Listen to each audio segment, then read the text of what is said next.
مبارکی وایما افرین وایما چې یو ډېر پر افتخاره کامیابه منظمه تاریخي زونل کانفرنس کې تاسو مندوبین یاست. په تاریخ کې به دا ورځ دغسې یادېږي لکه څنګه چې 30 کاله پخوا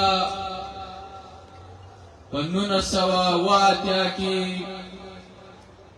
د محترم رضا الله په مشرۍ کې دغسې یو ارګنایزینګ باډۍ وه، پښتونخوا ملي عوامي اتحاد و. بیا یو ډېر پر افتخاره کانفرنس وسو چې په هغه کې د پي ایس او اول تنظیم جوړ سو او د هغې مرکزي سکرټري اول ملي شهید عثمان خان کاکړ او د ده سره په ټیم کې قدرمن خورشید کاکاجي، قدرمن عیسی لالا، قدرمن خدای بخښلی جهانگیر خان مومن، دا د دې ټیم برخه وه. قدرمنو وروڼو، پښتونخوا سټوډنټ ارګنایزیشن یو داسې ننګیالی سازمان دی چې د پښتونخوا نیشنل عوامي پارټي، د پښتونخوا ملي عوامي اتحاد، د پښتونخوا ملي عوامي پارټي او بیا د پښتونخوا نیشنل عوامي پارټي په تاریخ کې او ورسره د پښتون قومي تاریخ کې ډېر پر افتخاره یو کردار ادا کړی. تاسو ټول د دې ګواه یاست چې په هر قسم مبارزه کې که هغه قومي وطني مبارزه وي، که هغه د تعلیم په میدان کې وي، که هغه د جمهوریت په حق کې وي، که هغه د مارشالګانو په خلاف وي او که هغسې دې قام ته او دې پارټۍ ته د یو اعلی لوړ کردار او معیار د لیډرشپ ورکول وي، په هغه کې د پښتونخوا سټوډنټ ارګنایزیشن یو ډېر تاریخي کردار دی. قدرمنو وروڼو، دا نن چې تاسو په دې سټیج باندې او یا د پښتون افغان په دې اوسنۍ لیډرشپ کې که تاسو دا د ګوتو په شمېر باندې کم خلک ویناستئ چې د اول سب کردار یې ادا کړی دی، دا بیا د پښتونخوا سټوډنټ ارګنایزیشن یو قام ته پیرزوینه ده. دا زموږ په منځ کې ناست که موږ د رضا الله خبره وکړو، کاکاجي خبره وکړو، د عیسی الله خبره وکړو، د زیر صاحب خبره وکړو، یا بیا موږ د ملي شهید خبره وکړو، د هغسې اتلان او د هغسې شهیدان لکه څنګه چې ظریف شهید، ولسیار شهید، د هغسې رحیم کلیوال شهید، دا ټوله د پي ایس او هغه روزل سوي ځوانان، مشران، اتلان او شهیدان دي چا چې د خپل ژوند ټول عمر دې قام ته، دې وطن ته، دې پارټۍ ته ورکړي او په آخر کې خپل سرونه په دې قام، پر وطن، پر پارټۍ باندې وشیندل. قدرمنو وروڼو، د هغه زموږ امیدونه دي، باور دی زموږ له چې دا نننۍ پښتونخوا سټوډنټ ارګنایزیشن او د دې ننګیالي تنظیم ملګري د دې ممبران به دې پښتون افغان ته په راروان وخت کې داسې ډسپلنډه داسې مترقي روشنفکره کامپاله تر ځان تر اولاد تر خاندان تر یو باصلاحیته باجرته داسې کېډر ورکړي چې هغه دا کام به هم به د دې کام د بچیانو سر خوندي کړي هم به د ژوند معیار لوړ کړي او د نننۍ چې د پښتون افغان کم صورتحال دی او د دې ملک کم صورتحال دی په هر پړاو کې په هر مبارزه کې به یو ډېر فعال کردار ادا کوي. قدرمنو وروڼو لکه څنګه چې دا د سټوډنټانو د لوستونکو یو سازمان دی نو د دې اوله ذمهواري دا ده چې دوی به د تعلیم دپاره کار کوي. تاسو ټول بشمول زموږ خویندې زموږ اولنۍ ترجیح د دې سازمان دا ده چې د ده به ټول قوت د ده به ټوله انرژي چې وي د ده به ټول فوکس چې کوم وي هغه به د یو ښه تعلیم وخاندي ځکه چې په نن وخت کې مقابلې په ټوپکونو نه کېږي په توره مقابله نه ده د جنګ په سوکانو په دغې نه دی په توپونو د نن جنګ د تعلیم د میدان جنګ دی هر هغه کار چې تعلیم ته زیاته ترجیح ورکړي چې د هغه ځوان ټول تعلیم یافته وي چې هغه د جهان ټول تعلیمونه په هر فیلډ کې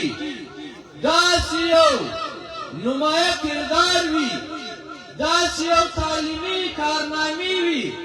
ایجادات وي چې هغه کار د ترقۍ معراج ته ورسوي هغه کار د ازادۍ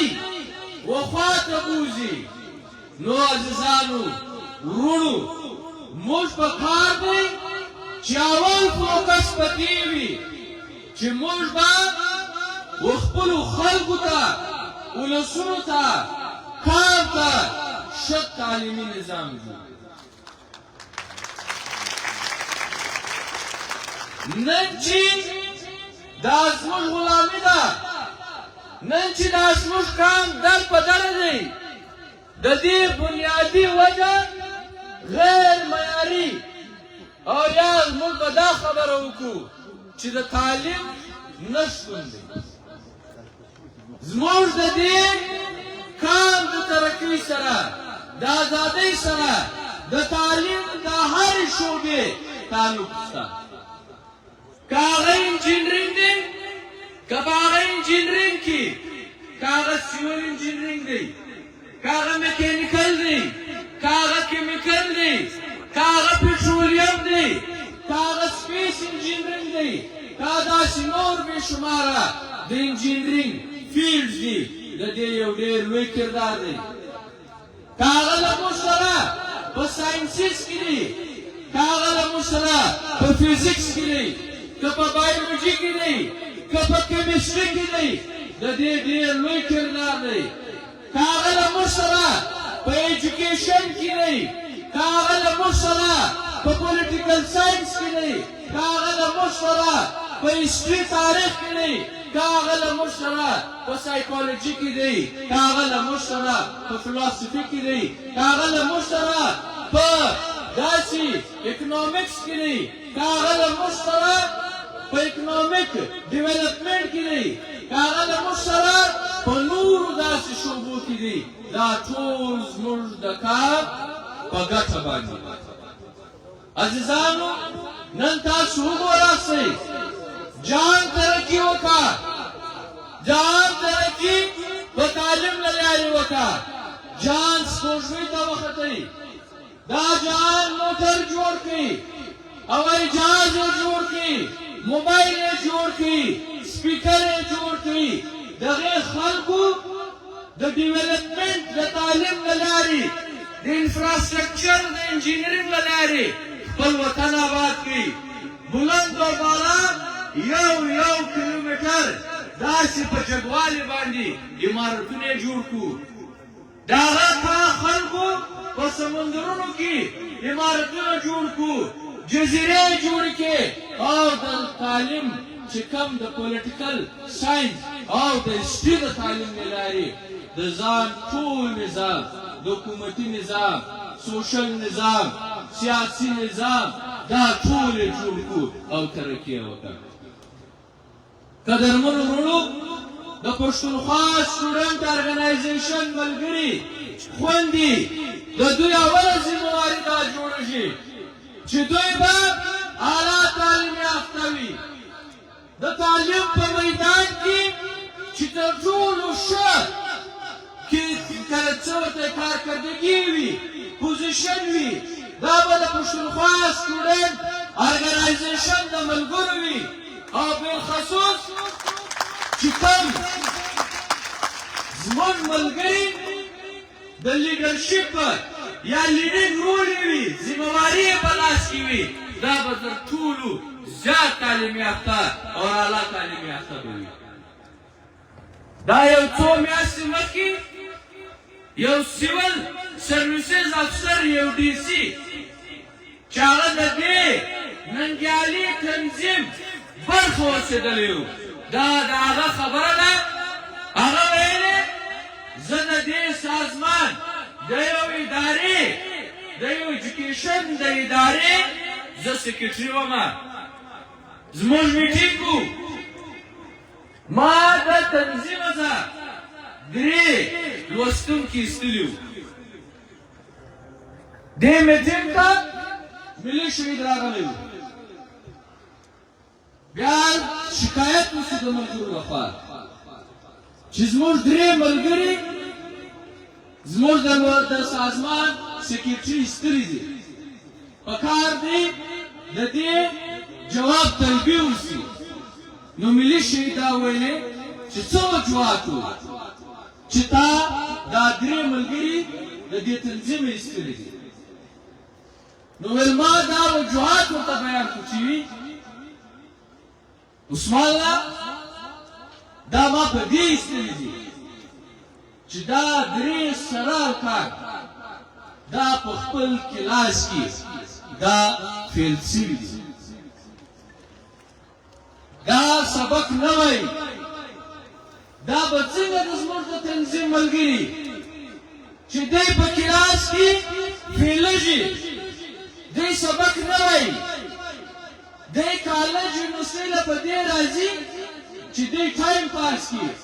لہذا دې تنظیم کې د دې 3 ملګرو یو گنجائش نشته چې دی د تعلیم سره تعلق نه لري نو موږ به تنظیم داسې جوړو چې دا یو ډېر تعلیم دوسته دا په تعلیمي میدان کې تر هر تنظیم تر هر طالب علم زیات ښه کارکردګي دا زموږ د تعلیمي سټوډنټانو د دې تنظیم د ملګرو قدرمنو وروڼو تاسو ځوانان یاست د وطن حالات ستاسو تر مخ دی دا درپدري دا د کار ناتار دا لکام سر چې کوم زیاتول دی دا د وطن چې کومه قبضه ده دا ستاسو تر مخ دی دا روان مستقبل ستاسو دی پښتانه وایي سپینږیري چې وایي په موږ خو تېرېده کله شوه را روان وخت ستاسو دی آیا تاسو له ځان سره دا فکر وکړئ چې نن ستاسو لپاره څه شته په دې ملک کې نن د تعلیم معیار په دې ملک کې کوم ځای ته رارسېدلی دی نن په دې ملک کې تا د تعلیم مواقع څنګه نشته ته چې بې تعلیمه یې ستا یو قیمت نشته ستا په دې جهان کې یو ضرورت هم نشته ستا وخپل کار ته وځان ته وخپل کور ته یوه ګټه هم نشته نن په تا باندې دا ذمواري ده او ملي شي به ویلې چې یو انسان ته تر ټولو اول یو پښتون ته تر ټولو اول خپل کام ته خپل وطن ته وفاداري پکار ده د کام او د وطن سره مینه پکار ده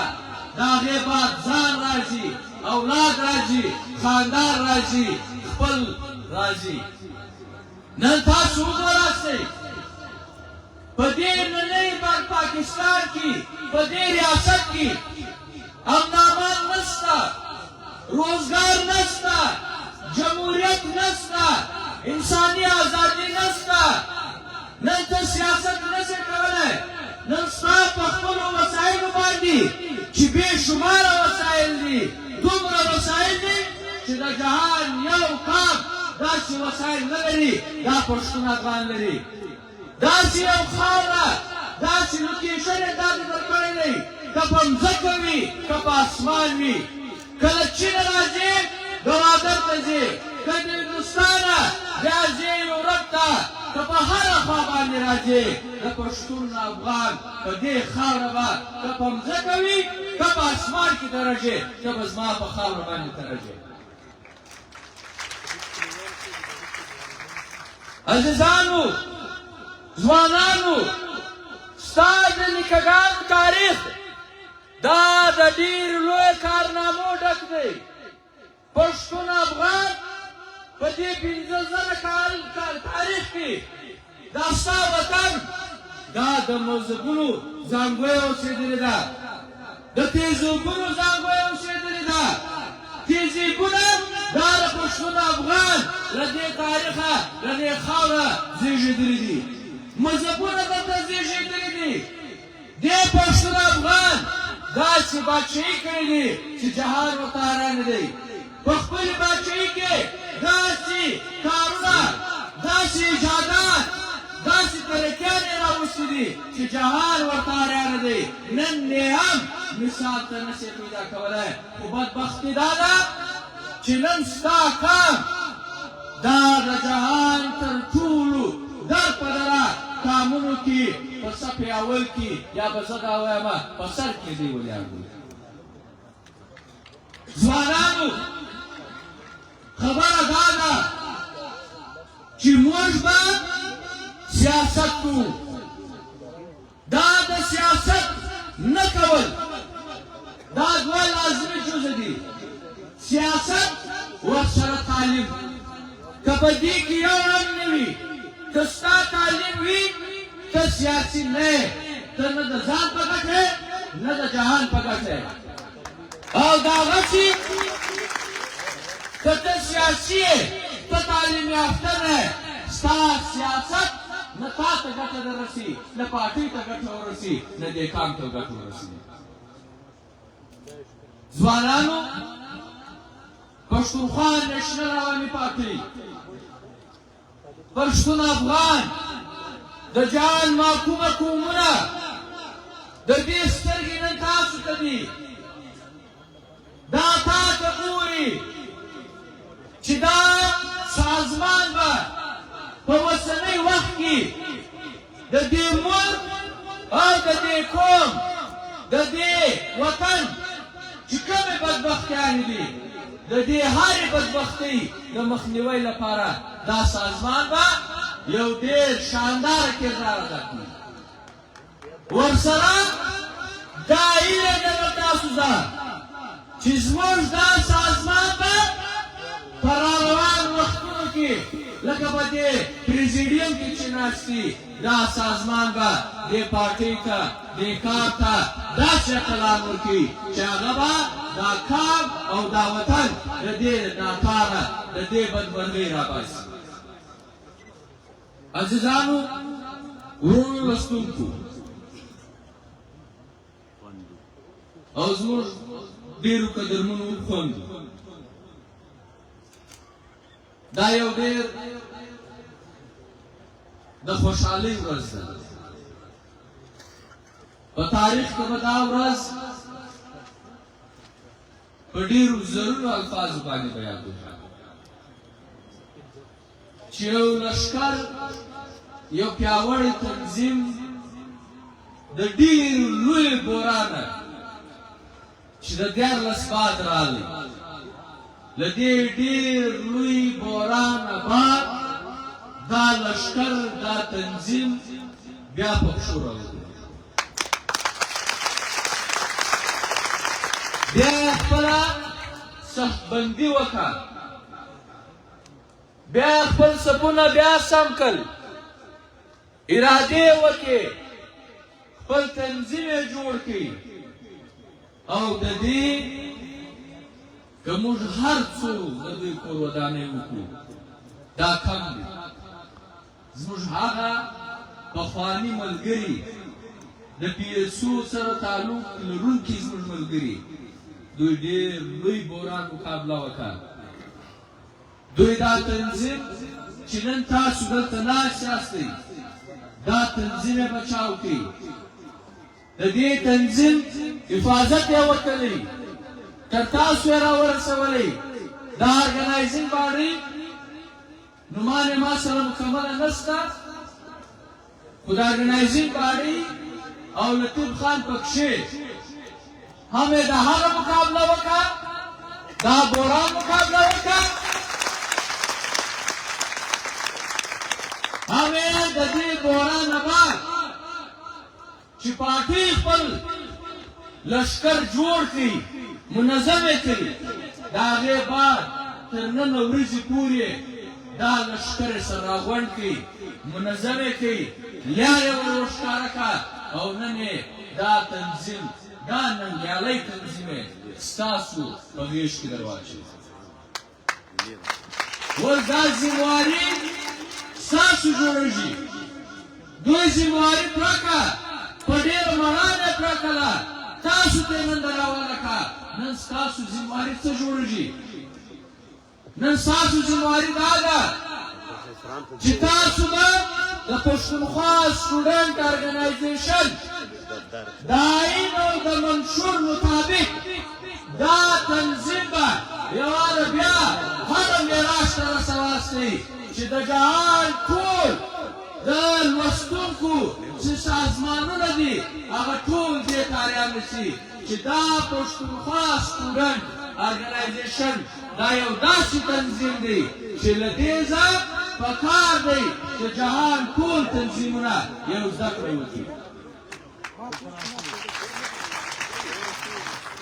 قدرمنو وروڼو،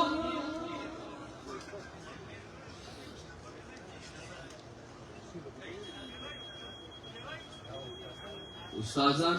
دلته راغلي دي، د یونیورسټي استادان دي، د کالجونو دې ته چراغواس وایي، او د دوی یو تعلق د پښتونخوا سټوډنټ ارګنایزیشن سره په خپلې ځوانۍ کې اوسېدلی دي. قدرمنو وروڼو، نن تاسو د وطن د حالات سره ولد یاست. د جهان کومه داسې بدمرغي ده چې هغه دې کام ته نه ده ورپېښه، کومه داسې ستړیا ده چې ستا دې کام ته نه ده ورپېښه.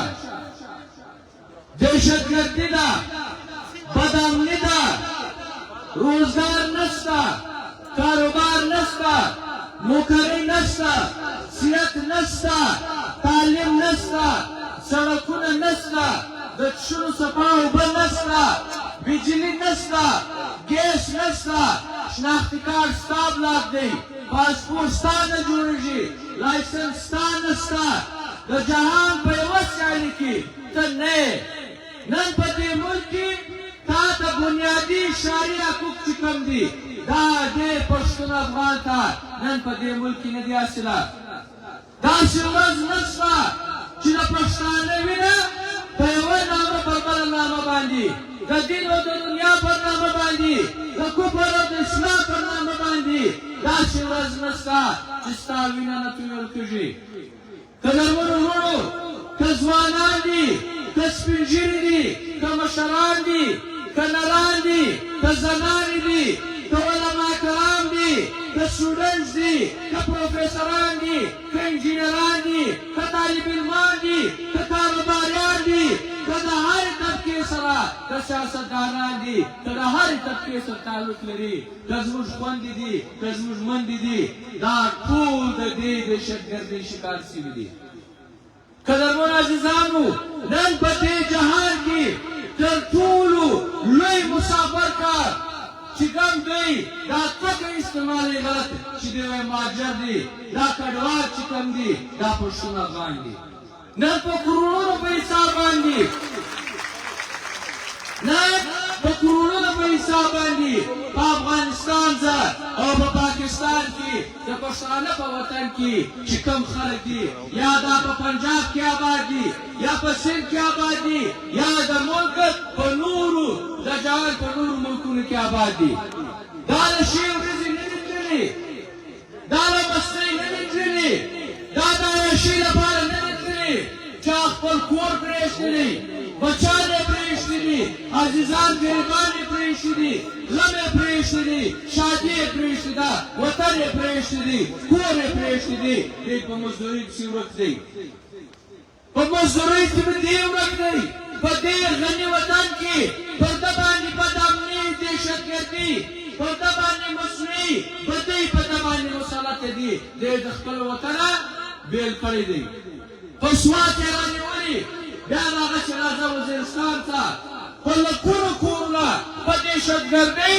او په نامریاد اپریشنونو کې په لکونو کورونه زموږ سوي دي په کروڑونو خلک زموږ یا آی ډي پي سوي دي یا دا کډوال سوي دي یا دا مسافر سوي دي نورو وطنونو ته تللي دي نن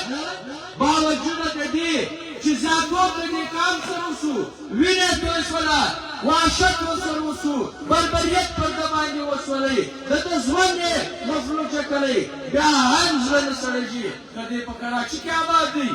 که په حیدرآباد کې آباد دی که په پنډۍ کې آباد دی که په لاهور کې آباد دی ده ته بنیادي شعار یعقوب چې هغه د دې ملک آئین دا وایي چې د دې ملک په هر کونج کې ته آباد یې ته به د تعلیم حق لرې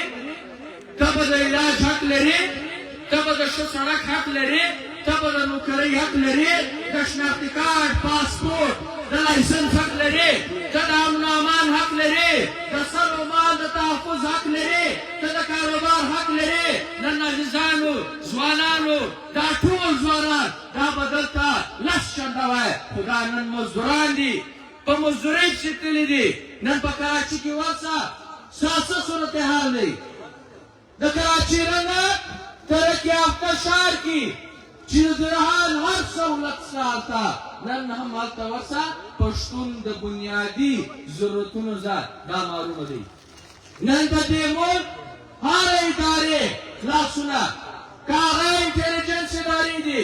که هغه فوجونه دي که هغه رینجرز دي که هغه افسي ده که هغه د دوی دا کسټم دی دا ټولو ادارو لاسونه د پښتانه پر وینه باندې سره دي قدرمنو عزیزانو وروڼو په داسې حالاتو کې چې راروان مستقبل ستاسو دی آیا په دې ملک کې ژوند تېرول نن اسانه دی سیاست نشئ کولی حق نشئ غوښتلی جلسه جلوس احتجاج نشئ کولی نوکري ستا نشته کاروبار ته نشئ کولی ته به څنګه ژوند کوې ته ستا مستقبل ته وګوره ستا د وطن حالاتو ته وګوره له ځانه سره دا فکر وکړه چې آیا دا کام به څه کوي زه به څه کومه پښتونخوا نیشنل عوامي پارټۍ دا خبره کوي چې ځوانانو دا ستاسو کار دی دا د کام غم به تاسو خلاصئ، کام به د دې ستړیاو تاسو خلاصواسئ، زموږ خوندې به خلاصئ. نو راسئ داسې سیاست وکړو چې هغه زموږ د کام په ګټه باندې وي، داسې تنظیم جوړ کړو چې هغه د دې وطن په ګټه باندې وي، داسې نظریات خپل کړو چې هغه دا کام د دې ستړیاو راوباسي. د دې دپاره به موږ سیاست کوو، د دې دپاره به سیاسي پارټۍ وي، د دې دپاره به د ځوانانو یو تنظیم وي. او شکر الحمدلله دا تنظیم تاسو نه راسي.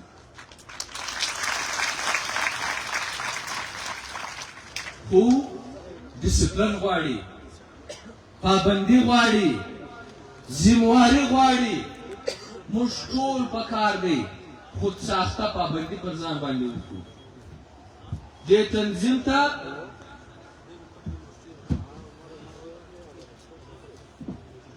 تنظیم ته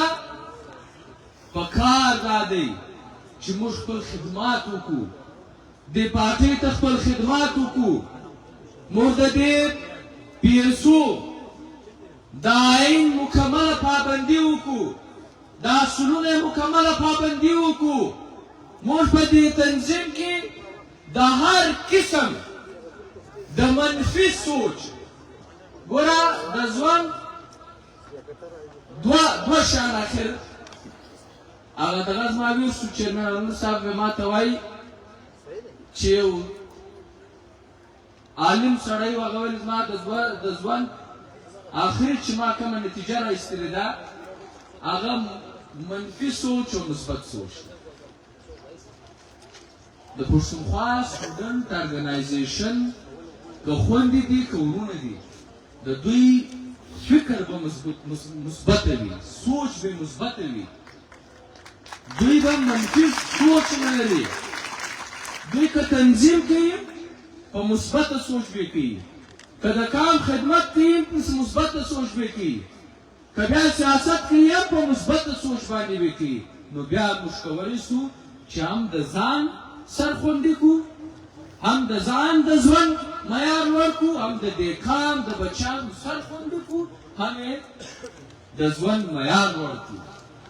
نن تاسو ګوراسئ په دې ملک کې غیر اعلانیه مارشال ده. نن په دې ملک کې آئین نشته. که څه هم د آئین په دې پکار دي چې زموږ د سټوډنټ هر ملګری پوه وي، خبر وي چې د دې ملک د آئین سره، په دې ملک په آئین کې چې کوم نکات دي، په دې کې موږ د ډېرو نکاتو سره اتفاق نه لرو. پر دې آئین باندې زموږ مکمل اعتماد نشته. دا آئین د قومونو پر بنیاد باندې نه دی جوړ شوی. دا آئین مو قومونو ته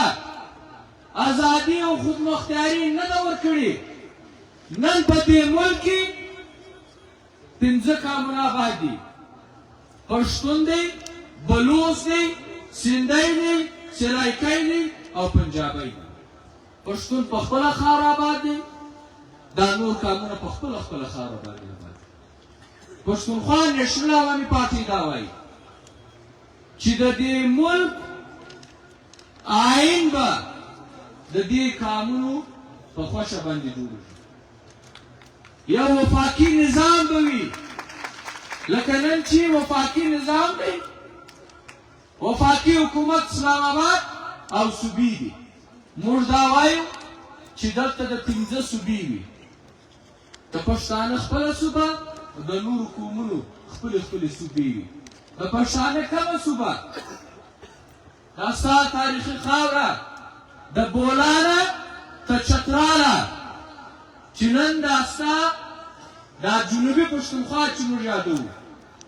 دا تاریخي افغان خاوره ده. دا بولانې رانیولي، بیا تر کولو، بیا تر فوټمرلو، بیا دا شیزه تر شیراني، د کټوۍ تر ډبرې پورې چې کومه نن په بلوچستان کې چې موږ د بلوڅانو پر نامه باندې یاده شو، دا جنوبي پښتونخوا ورسره اټک میاوالي. دا چې کوم پوله هغه ټایم زموږ د هندوستان سره دا به زموږ پوله وله دا به زموږ ګیټ و هغه ټکمیاوالي چې نن د پنجاب برخه ده دا به شمولې خیبر پښتونخوا دا د یوه صوبه وي ورسره فاټا چې کومه ده دا وایي جنسیان دي دا نیم خودمختاره نیم آزاد په دې باندې د پاکستان آئین نه لاګو کېږي یو قانون په پاکستان او پر دې نه لاګو کېږي دا به د ازادۍ سیټ دی چې دا صوبې جوړې شي اختیاراتو خبره راځي زموږ پښتونخوا نیشنل پارټي موږ دا وایي ما سوای څلور اختیارات یو فوجونه پیسه کرنسي خارجه پالیسي او ورسره مواصلات په مواصلاتو کې دننه هم یو څو شعبې داسې چې هغه به د وفاق سي مواصلات معنا د سړکونو ریلوې جهازونه او دا په هغه کې یو څو شیان داسې چې هغه به د وفاق سي خو په هغه کې به هم برابري وي که ستا یو لک فوج دی په هغه کې به د پښتانه برابره ونډه وي د پنځو سال قومونو په برابر باندې 100,000 به پښتون پکښې وي که ستا نور وفاقي ادارې وي په هغه کې به د پښتون برابره ونډه وي که ستا خارجه پالیسي وي دا خارجه پالیسي به د پنځو قومونو په خوښه باندې وي او د هغسې که کوم قومونو سره یا د صوبو سره د کومو ملکونو پولې لګېدلې باډران یې راتلو سرحدونه یې راتلو یا یې داسې لکه ډیورنډ کرښه راځي د افغانستان سره د دې فیصله به کام کړي د افغانستان سره د تعلقاتو د خارجه پالیسي چې کوم نکات وي کومې فیصلې وي دا به د پښتون افغان په خوښه باندې وي که د پښتون افغان په خوښه نه وي او د ده په ګټه باندې نه وي دا استعماري پنجابي پالیسي ده دا پښتونخوا نیشنل عوامي پارټي ته او ټول پښتون افغان ته د منلو وړ نه ده پښتونخوا نیشنل عوامي پارټي دا خبره کوي دا ستا چې کوم پارلمان دی دا ستا چې کوم قومي اسمبلی ده په دې کې به د قانونو د صوبو برابره ونډه به وي د پنجاب به ولې 160 سیټان دا به ولې د پنجاب وي ولې به د پښتانه 15 سیټان وي په دې کې به د پښتانه د بلوچ د سندي د سرایکي او د پنجابي د دې به د برابره ونډه وي په دې کې د وسایلو په حواله باندې پښتونخوا نیشنل عوامي پارټي دا خبره کوي چې د هر کام خپل وسایل دي د بلوچ که سایل دي که وسایل دي دا د ده دی د ده د بچیانو پر دې اختیار دی د سندي که سایل دي که وسایل دي پر دې باندې د ده د بچیانو حق دی او د ده اختیار دی داسې د پنجابي او داسې د سرایکي خو د هغه رنګه د پښتانه په ټولو وسایلو باندې اول به زما د بچي حق وي او زما اختیار به وي چې څومره چاته ورکومه او څومره چاته نه ورکومه هغې بعد به دا به نورو قانونو او د دې ملک په ګډه باندې وي پښتونخوا نیشنل عوامي پارټي دا خبره کوي چې پاکستان یو قوم نه دی ځوانانو دا خبره په خپلو مغزو کې دا کښېږدئ پاکستانی قوم نسته پاکستان ملک دی او که دوی ملکی یکجهتي غواړي چې شي ملکی یکجهتي قومي یکجهتي نسته ځکه چې دلته مختلفه قومونه آباد دي که ملکی یکجهتي غواړي موږ یې هم غواړو خو د هغې شرط به دا وي چې ټول قومونه به برابر وي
چې په وزیرستان کې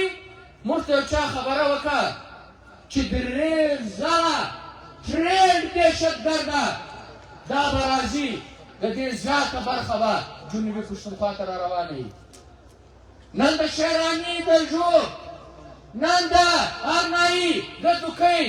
نن د پښین خلل، دا به دې ډېر ښه خبر دی چې بیا دهشتګردي دلته سر پورته کړی دی. دا داسې ساده خبره نه ده، په دې کې موږ غفلت نه شو کولی. زما او ستا وینه به توی ورکړي، زما او ستا ورور، پلار، زما او ستا بچی عزیز قریب، زما او ستا خور، زما او ستا چې کوم زنانې دي دا به په دې دهشتګردۍ کې په شهادت باندې رسي.